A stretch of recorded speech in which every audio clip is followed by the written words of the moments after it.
आज हम कर रहे हैं क्लास 6 का नेक्स्ट चैप्टर आरंभिक नगर।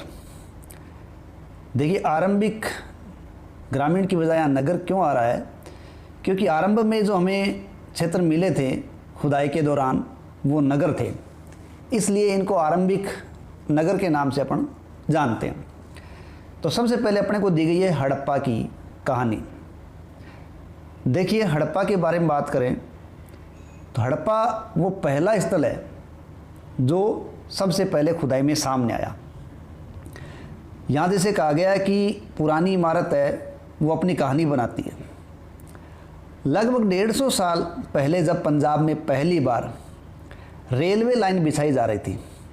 देखो एक तो ये ध्यान रखना ज़रूरी है कि हड़प्पा के बारे में सबसे पहली बार 1826 में चार्ल्स मेसन ने उन टीलों की तरफ ध्यान दिलाया था, लेकिन किसी ने उनकी तरफ ध्यान नहीं दिया, क्योंकि चार्ल्स मेसन है वो एक सैनिक थे और उनका हड़प्पा के उन क्षेत्रों के अंदर जाना हुआ था और टीलों के बारे में उन्होंने संकेत लगाया था, लेकिन किसी ने ध्यान नहीं दिया।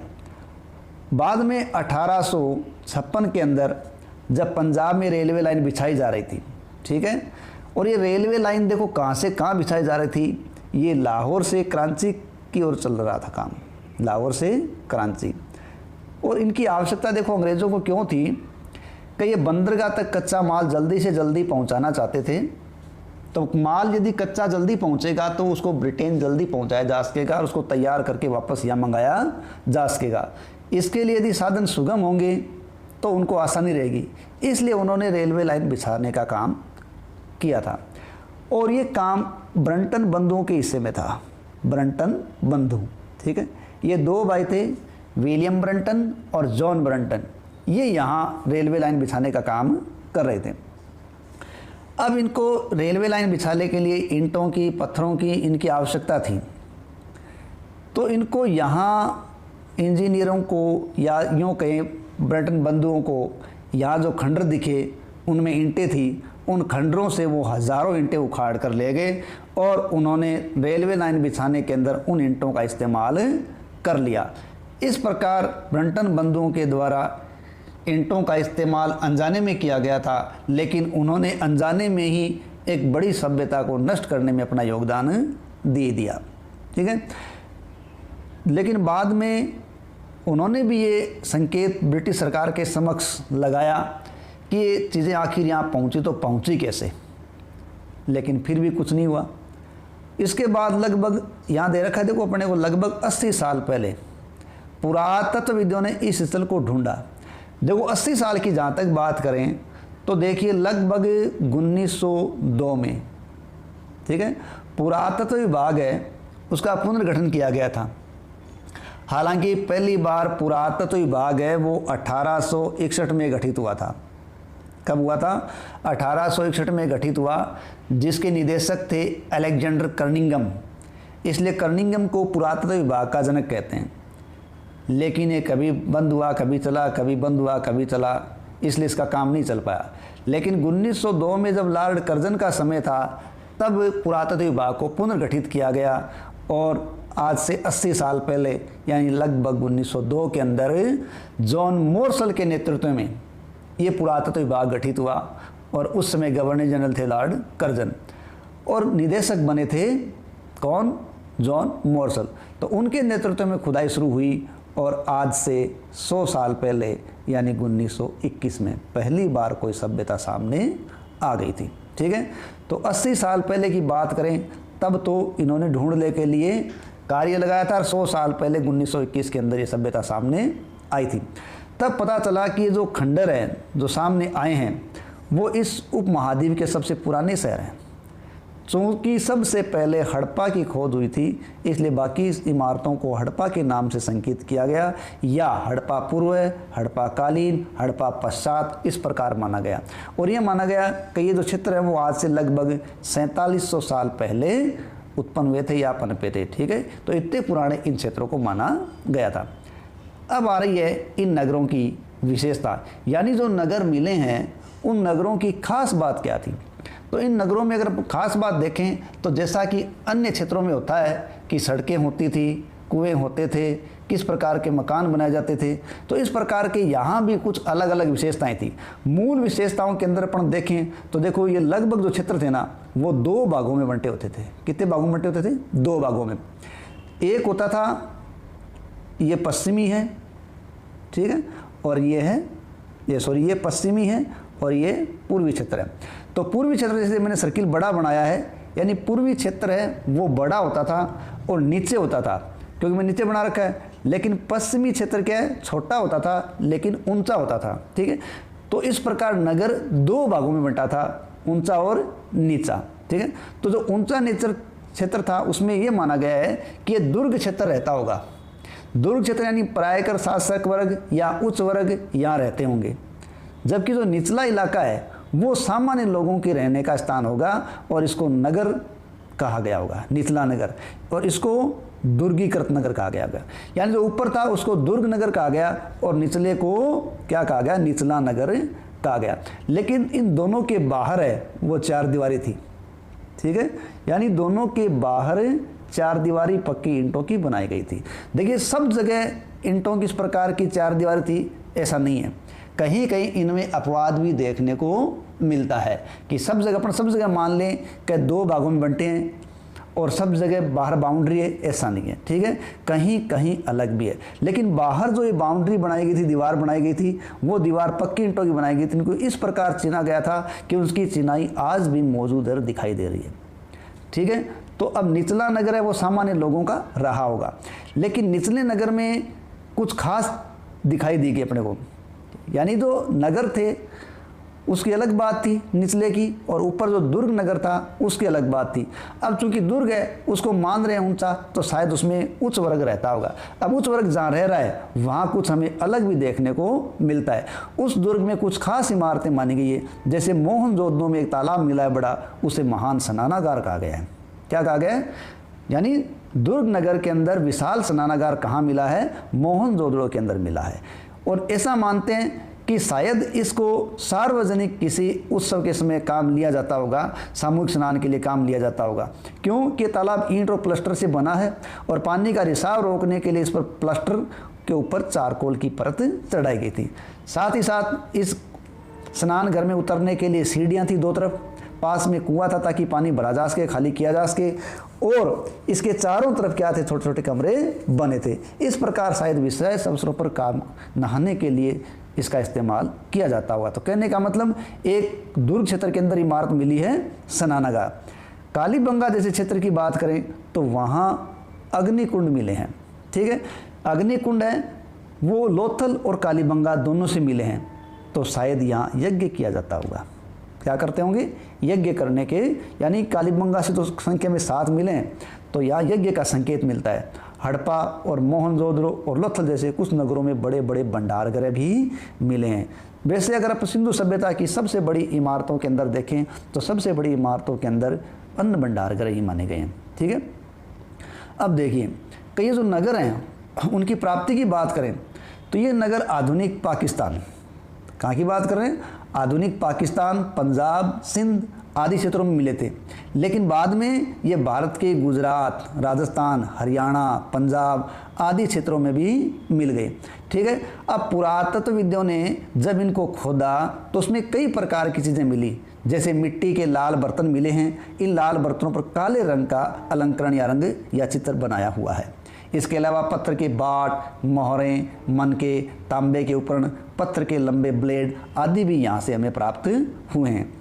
चलते चलते इस नक्शे को और देखें तो देखिए ये जो प्राचीन सभ्यताएं थी वो किसी न किसी नदी घाटी के किनारों पर विकसित हुई थी। जैसे सबसे पहली सभ्यता हम देखें हड़प्पा, तो वो रावी नदी के किनारे अपने को प्राप्त हो रही है। उसी प्रकार मोहनजोदड़ो ये हमें सिंधु नदी के किनारे प्राप्त हो रही है, और उसी के पास देखो सिंधु के क्षेत्र में हमें क्या मिल रहा है? चनुदड़ो। तो ये सभ्यताएं नदी के पास के किनारों में पनपी ताकि उनको पानी मिल जाए, उपजाऊ ज़मीन मिल जाए, ताकि उनको खेती करने के लिए कोई समस्या न हो। ये देखिए ये दिखाया गया है मोहनजोदड़ो का विशाल स्नानागार या ग्रेट बाथ। अब देखिए नेक्स्ट इन नगरों की विशेषताओं के अंदर है भवन, नाले और सड़कें। देखिए किस प्रकार के इन लोगों के घर होते होंगे, किस प्रकार की नालियाँ थी, किस प्रकार की सड़कें थीं। आमतौर पर यह माना गया है कि इनके 1-2 मंजिल के घर होते थे और हर घर में जो आंगन होता था उस आंगन के चारों तरफ ही कमरे बनते थे। ठीक है, अब ये कमरा है तो इसके चारों तरफ ही क्या बने होंगे, कमरे बनाए जाएंगे। इस प्रकार आंगन के चारों तरफ कमरे बने होते थे और करीब करीब हर घर में ये माना गया है कि अधिकांश घरों में कुआं भी होता था और स्नान घर अलग एक कोने में होता था। इस प्रकार इनके भवनों की ये विशेषताएं थी। ठीक है, हालांकि ये विशेषताएं हमें आमतौर पर आज भी दिख जाती है कि अपन जो बीच के अंदर बरामदा छोड़ते हैं या बीच का चौक छोड़ते हैं उसके चारों तरफ अपन निर्माण कार्य करवाते हैं और स्नान घर एक तरफ बनाते हैं, वैसा ही यहाँ था। नालों की जहाँ तक बात है कि घर से जो नालियाँ निकलती थी वो बिल्कुल सीधी नाली में निकलती थी और नाली के अंदर हल्की हल्की ढलान होती थी ताकि पानी न रुके। अब ये घर से जो नालियाँ निकलती थी वो सड़क की नाली के अंदर मिल जाती थी।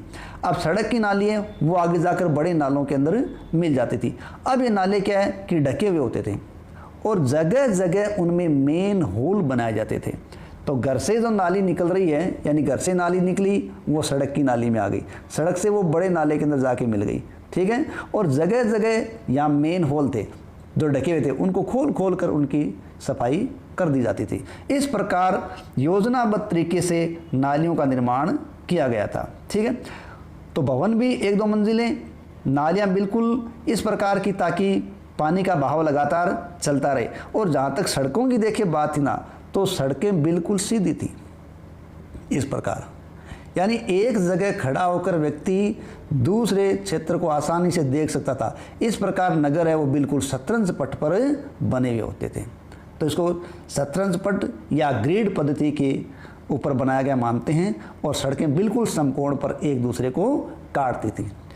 मकान की जहाँ तक बात है खास बात नज़र आती है कि मकान में कहीं भी, ठीक है, दरवाज़ा है वो सड़क की तरफ नहीं खुला, लेकिन लोथल में ये एक बात अलग मिली है कि दरवाजे सड़क की तरफ भी खुले। सड़क की तरफ दरवाजे नहीं खुलने का संकेत ये होगा कि शायद ये जो साधन चलते थे उनसे गंदगी अंदर न आए, शोरगुल न हो, इसलिए शायद वो सड़कों की तरफ दरवाजे नहीं करते होंगे। ठीक है, अब है नगरीय जीवन, यानी हम देख रहे हैं कि शुरुआत में जो हमें नगर मिले थे तो उनका जीवन कैसा होता होगा। तो जब नगर थे इसका मतलब बड़ी हलचल वहाँ रहती होगी। ठीक है, जब नगर ही हो गए तो इसका मतलब काम बड़ा चल रहा होगा, इमारतें बनाने वाले लोग वहाँ रहते होंगे, शासक वर्ग वहाँ रहता होगा और वो बड़े बड़े काम करवाता होगा। अब शासक वर्ग क्या करता होगा, लोगों को दूर दूर भेजकर बहुमूल्य पत्थर, धातु, अन्य उपयोगी चीज़ें शायद मंगवाता होगा और ये शासक लोग खूबसूरत मनकों, सोने चांदी से बने आभूषणों जैसे कीमती चीज़ों को भी अपने पास रखते होंगे।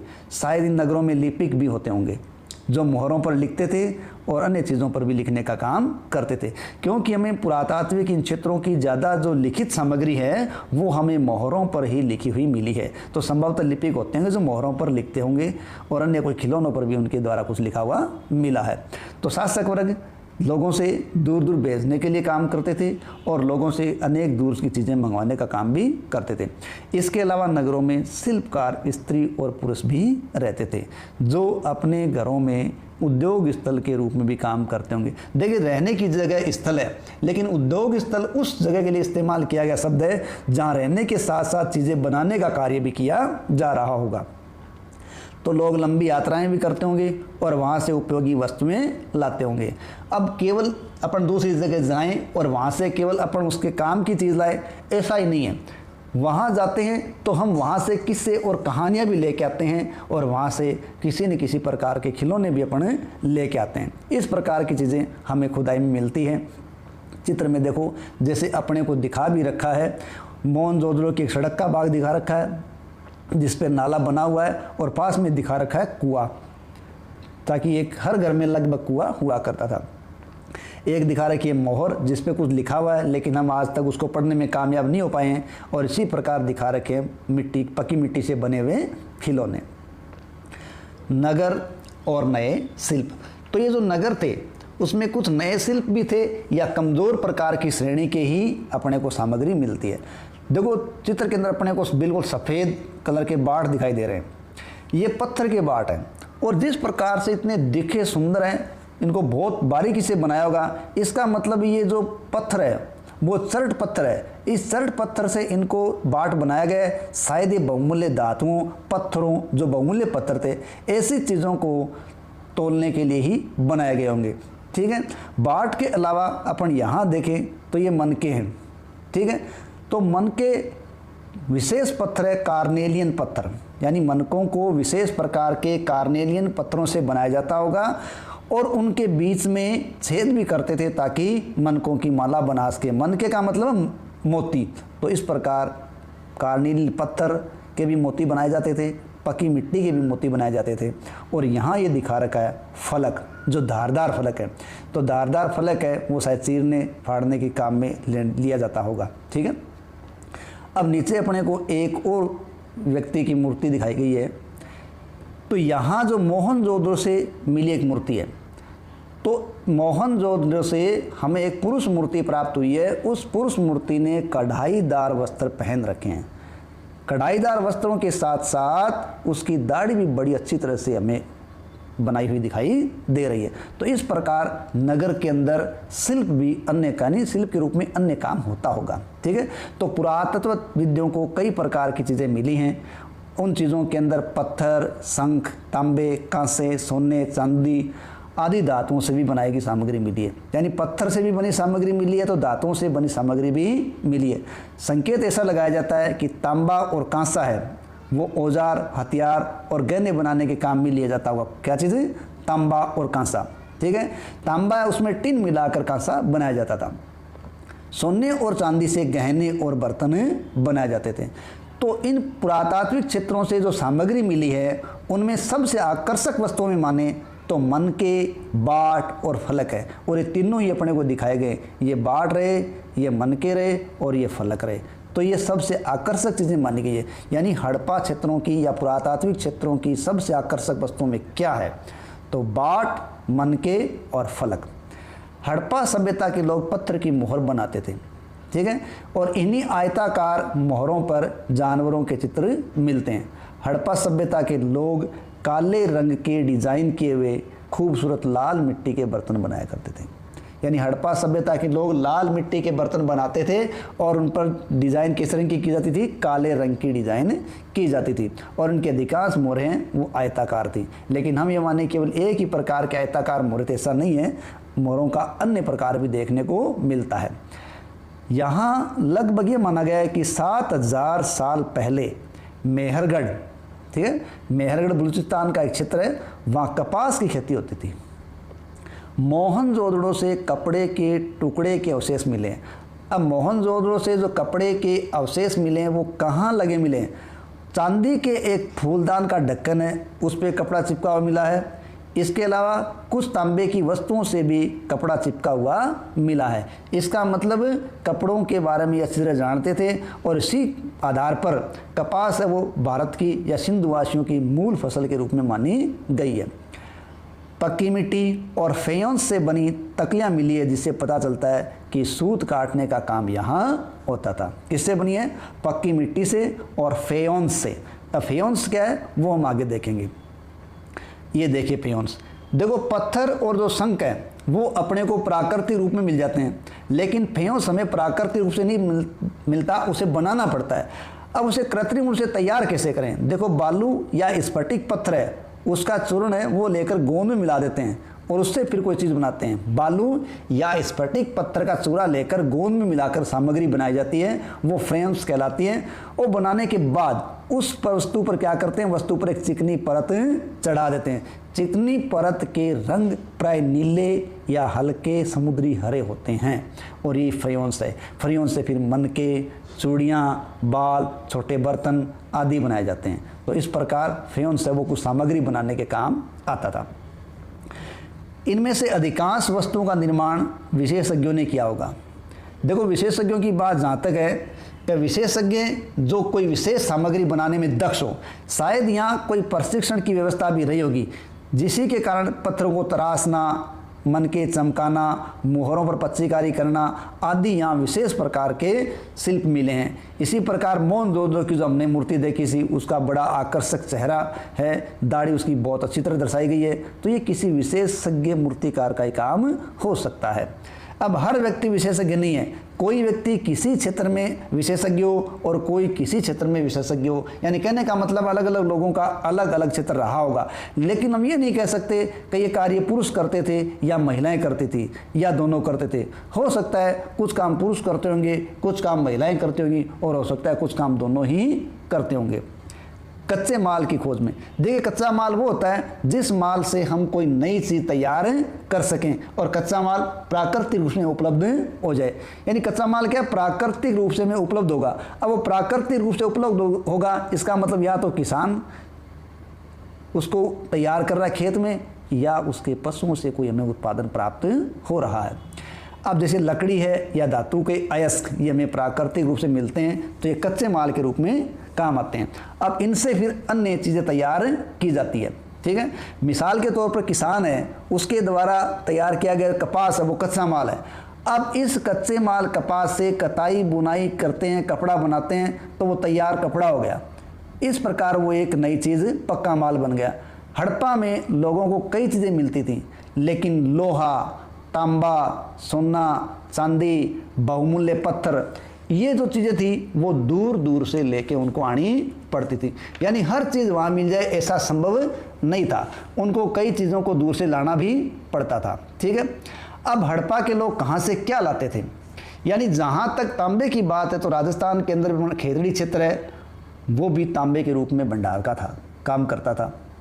इसके अलावा पश्चिमी एशियाई देश है ओमान, वहाँ से भी तांबा यहाँ आता था। ठीक है, तो हड़प्पा सभ्यता के लोग राजस्थान खेतड़ी से और पश्चिमी एशियाई देश ओमान से तांबा मंगाया करते थे, और उस तांबे में टिन मिलाकर कांसा बनाने के लिए टिन धातु का भी वो कहाँ से आयात करते थे? ईरान और अफगानिस्तान से।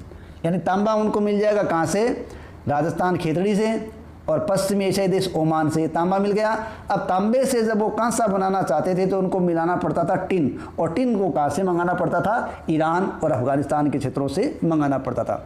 सोने का वो आयात कहाँ से करते थे? आधुनिक कर्नाटक से करते थे। आज जो अपन जानते हैं कर्नाटक में कोलार के खाने सोने के खानों के रूप में चर्चित है।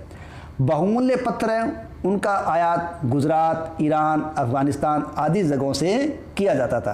कहने का मतलब कुछ सामग्री इनको यहाँ मिल जाती थी, जो नहीं मिलती थी उसका उन्हें मंगाना पड़ता था।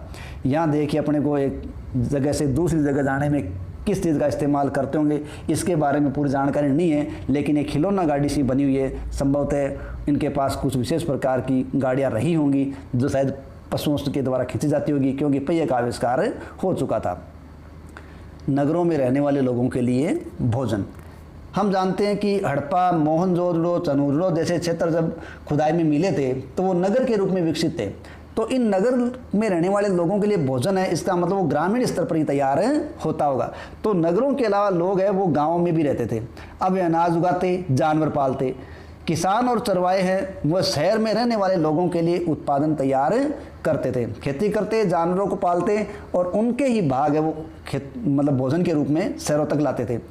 अब हमें पौधों के जब अवशेष मिलते हैं तो उनसे पता चलता है कि हड़प्पा के लोग गेहूँ, जौ, दाल, मटर, तिल, धान, सरसों आदि से परिचित थे। यानी हड़प्पा के लोग गेहूँ, जौ, दाल, मटर, धान, तिल, सरसों आदि से परिचित थे।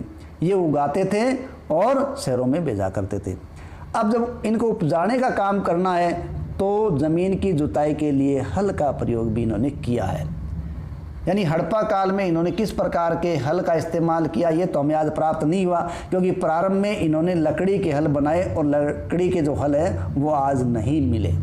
लेकिन लकड़ी से बनाए गए खिलौने प्रकार के मिले हैं, छोटे खिलौने मिले हैं जो हल के आकार से हैं। इससे संकेत लगता है कि ये लकड़ी के हल का जुताई के रूप में इस्तेमाल करते थे, वो एक अलग बड़ी बात थी।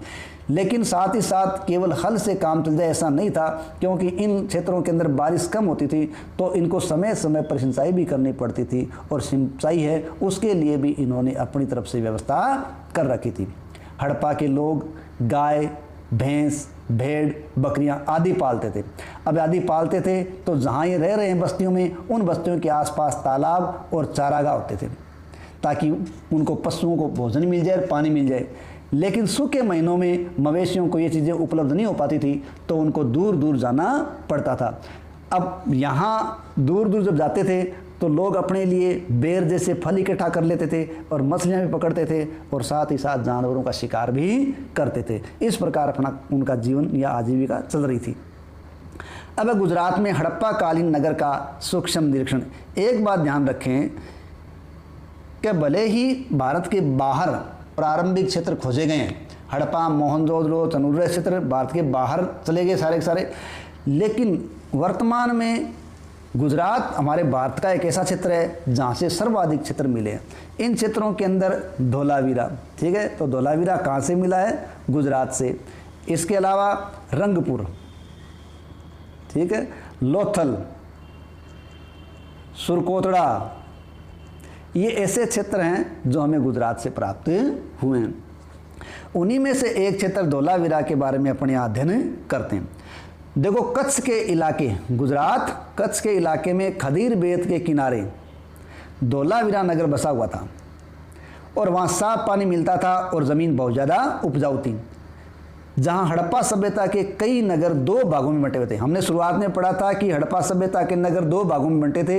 एक ऊपर वाला नगर था जो दुर्ग नगर था, दूसरा था वो निचला नगर था और वो पश्चिम में था जो नगर कहलाता था।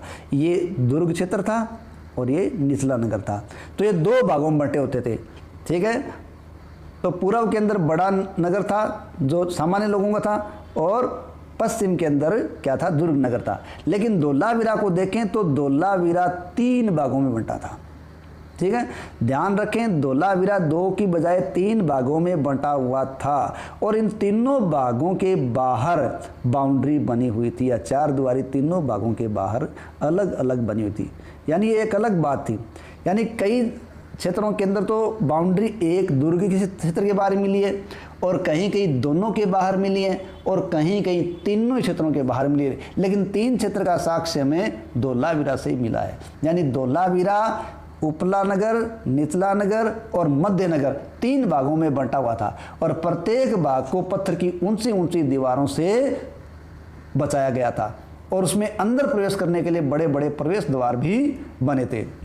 साथ ही साथ उसमें बड़े प्रवेश द्वार के बाहर अंदर जब प्रवेश करेंगे तो बड़ा खुला मैदान भी था। तो ये बड़ा मैदान है वो धोलावीरा का स्टेडियम माना गया। शायद यहाँ बड़े बड़े प्रोग्राम होते होंगे, सार्वजनिक कार्यक्रम इसमें आयोजित होते होंगे। यहाँ से कुछ अवशेष ऐसे मिले हैं जहाँ हड़प्पा लिपि के अवशेष मिले हैं। कुछ बड़े बड़े अक्षरों को पत्थरों पर भी खोदा गया है। ये यहाँ एक अलग बात है।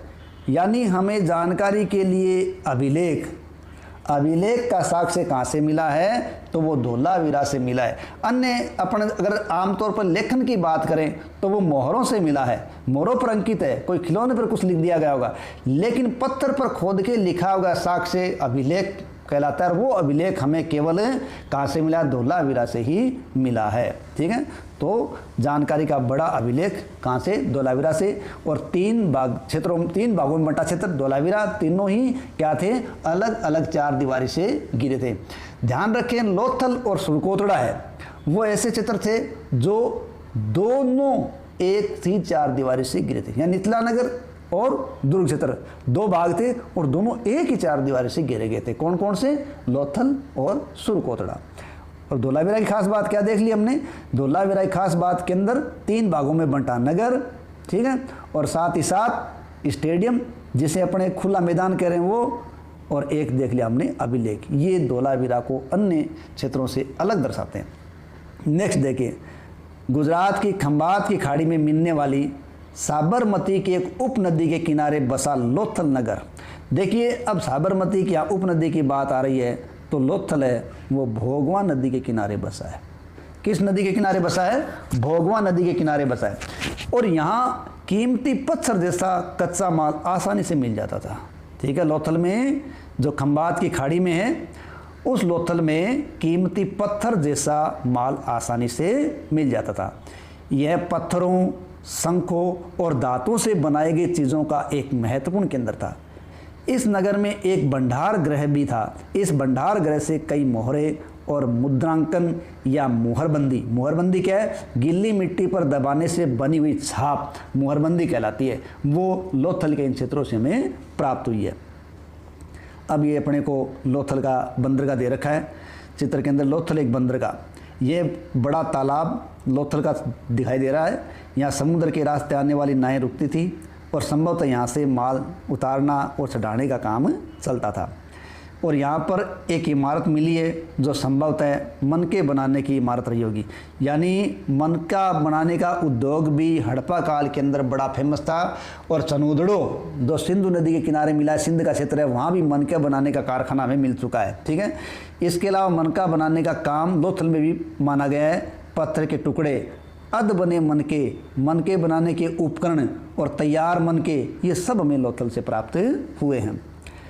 मुद्रा या मुद्रांकन या मुहरबंदी, देखो मोहर का प्रयोग है वो सामान से भरे डब्बों या थैलों को चिन्हित करने के लिए किया जाता था। आज भी अपन क्या करते हैं, मोहर लगाते हैं।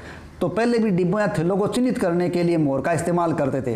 कब, जब सामान को एक जगह से दूसरी जगह भेजते थे तो थैले को बंद करने के बाद उसके मुंह पर गिल्ली मिट्टी का पोत करके उस पर मोहर लगाई जाती थी।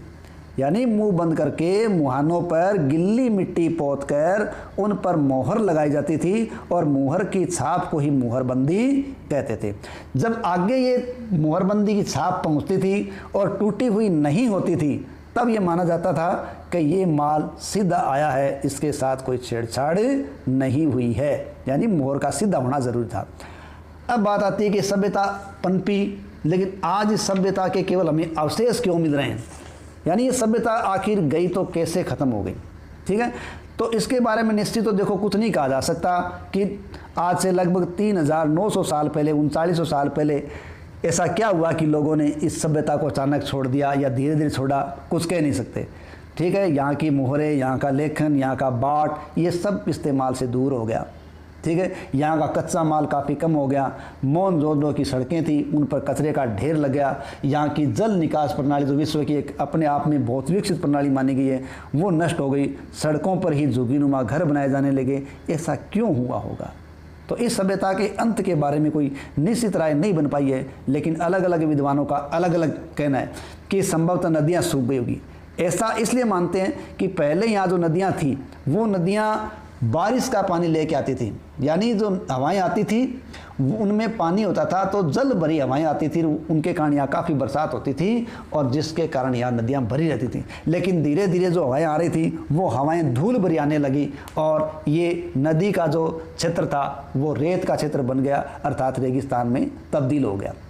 इसी प्रकार मानते हैं कि जलवायु परिवर्तन से जंगलों का विनाश हो गया होगा, या फिर ये हो सकता है कि ईंटों को पकाने के लिए यानी ईंधन की जब जरूरत थी तो ईंधन के लिए उन्होंने जंगलों को नाश भी कर दिया होगा, या हो सकता है जंगल पहले नष्ट हो गए तो ईंटों को बनाने के लिए ईंधन कहाँ से लाए, इसलिए भी इन्होंने इन जगहों को छोड़ दिया होगा। इसके अलावा मवेशियों के बड़े बड़े झुंडों से चारागाह और घास वाले मैदान समाप्त हो गए, क्योंकि इनको तो घास खाने की जरूरत रोज़ पड़ेगी। कुछ ये मानते हैं कि शायद कुछ इलाकों में बाढ़ आ गई होगी और लोग यहाँ से चले गए होंगे, लेकिन इन कारणों से पूरी की पूरी सभ्यता नष्ट हो जाए ये कुछ संकेत नहीं जच रहा। इनके बारे में निश्चित कह नहीं सकते, क्योंकि बाढ़ और नदियों के सूखने का असर पूरी सभ्यता पर नहीं पड़ता, कुछ ही इलाकों पर पड़ता है। तो पूरी सभ्यता के नष्ट होने के बारे में आज भी हम ठोस रूप में कुछ नहीं कह सकते। ठीक है, ऐसा लगता है कि शायद शासकों का नियंत्रण है वो समाप्त हो गया होगा। जो भी हो, परिवर्तन का अस्त्र बिल्कुल साफ दिखाई देता है। आधुनिक पाकिस्तान के पंजाब, सिंध की बस्तियां पूरी तरीके से उजड़ गई और कई लोग पूर्व और दक्षिण के इलाकों में नई और छोटी छोटी बस्तियों में जाकर बस गए। ठीक है, यानी पूर्व और दक्षिण के इलाकों में चले गए, छोटी छोटियाँ बस्तियाँ उन्होंने बसा ली। तो इस प्रकार ये लगभग 3900 साल पहले ये मानते हैं कि नष्ट हो गए। और नष्ट होने में इसके बाद आप देखें कि लगभग 1400 साल बाद नए नगरों का विकास हुआ। अब 14 नष्ट होने के 14 साल बाद अपन देखते हैं नए नगरों का विकास हुआ, तो ये वो टाइम था ईसा पूर्व 6वीं शताब्दी का, जब महाजनपदों का विकास हुआ और महाजनपदों में मगध जैसे क्षेत्र ने अपने आप को उत्कर्ष देखा। और ये द्वितीय नगरीकरण क्रांति थी, यानी प्राचीन इन सभ्यताओं का पनपना प्रथम नगरीय क्रांति थी और महाजनपदों का तैयार होना ये द्वितीय नगरीय क्रांति थी। आगे देखिए, मिस्र के बारे में थोड़ी सी बात अपने को दी गई है।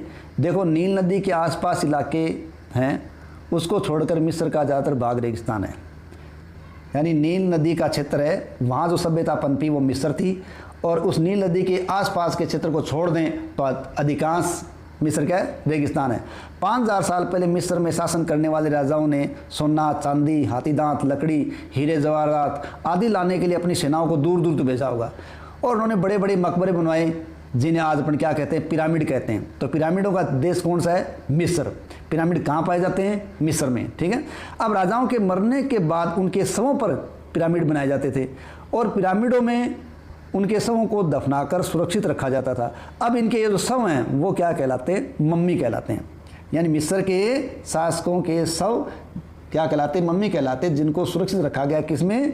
पिरामिडों के अंदर। अब इन शवों के साथ साथ ये अनेक चीज़ें भी दफनाते थे। देखो, अब शवों के साथ साथ जब ये अनेक चीज़ें दफनाया करते थे तो उनमें खाद्यान्न, पेय, वस्त्र, गहने, बर्तन, वाद्य यंत्र, हथियार, जानवर आदि शामिल थे। कभी कभी उनके शव के साथ उनके सेवक और सेविकाओं को भी दफना दिया जाता था।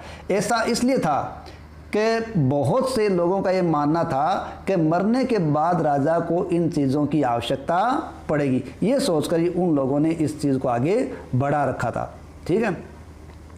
इसके अलावा दुनिया के इतिहास में शवों को दफनाने की जो परंपरा है उसको देखते हुए मिस्र में सबसे ज़्यादा धन दौलत खर्च की गई थी। यानी कि इतिहास में कौन सी सभ्यता में शवों को दफनाने में सबसे ज़्यादा खर्चा किया गया होगा, तो वो सभ्यता है मिस्र।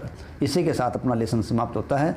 अगर आपको लेसन पसंद आया है तो प्लीज़ चैनल को लाइक करें, सब्सक्राइब करें, और हाँ, आगे शेयर करना न भूलें। जय हिंद, जय